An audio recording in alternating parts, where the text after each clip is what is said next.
ప్రభునందు ప్రియులకు క్రీస్తు యేసు వారి ఘనమైన నామములు శుభములు తెలియచేస్తున్నాం. ఈ దినం హెబ్రోన్ క్యాలెండర్ వాగ్దానము. నేను వచ్చినట్లు నీతి గుమ్మములు తీయుడి, నేను వాటిలో ప్రవేశించి యెహోవాకు కృతజ్ఞతాస్తుతులు చెల్లించెదను. కీర్తనల గ్రంథం 118వ అధ్యాయము 19వ చరణంలో దైవజనుడు దావీదు ద్వారా దేవుడు ఈ మాటలు మనకు తెలియజేస్తూ ఉన్నాడు. ప్రియమైనటువంటి దేవుని ప్రజలారా, మరి దావీదు దైవజనుడు దేవుణ్ణి ఈ విధంగా ఆరాధిస్తూ ఉన్నాడు. దేవుని గుమ్మములో మనము ప్రవేశించాలి అంటే మనము ఆయన రక్తంలో కడగబడినటువంటి అనుభవం కలిగి ఉన్నప్పుడే ఆయన యొక్క గుమ్మముల గుండా మనం ప్రవేశించే వారంగా ఉంటాం. ఎందుకనగా ఆయన గుమ్మములు నీతి న్యాయములు మరి అనుసరించే వారే ప్రవేశించగలుగుతారని దేవుని వాక్యము సెలవిస్తూ ఉంటున్నది. ప్రియమైనటువంటి దేవుని ప్రజలారా, దుర్మార్గము దుష్టత్వము కలిగినటువంటి వారు అందులోనంత మాత్రము ప్రవేశించి దేవుణ్ణి ఆరాధించి ఘనపరిచేవారుగా ఉండరు అని దేవుని వాక్యము సెలవిస్తూ ఉంది.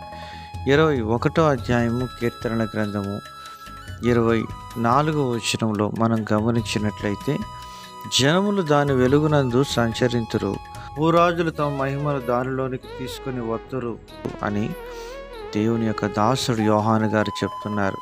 27వ చరణంలో, గొర్రెపిల్ల యొక్క జీవగ్రంథముందు వ్రాయబడిన వారే దానిలో ప్రవేశింతురు గాని నిషిద్ధమైనది ఏదైనను అసహ్యమైన దానిని అబద్ధమైన దానిని జరిగించువాడెవడును దానిలో ప్రవేశింపడే దైవజనుడు యోహాను గారు ఖచ్చితంగా సెలవిస్తున్నాడు. అవును ప్రియమైన స్నేహితుడా, సహోదరి, మరి నిషిద్ధమైనది అపవిత్రమైనది మన యొక్క ఆధ్యాత్మికమైనటువంటి జీవితంలో మనం కలిగి ఉన్నప్పుడు అందులో ఎంత మాత్రము ప్రవేశించే వారంగా మనం ఉండమని దేవుడు సెలవిస్తున్నాడు.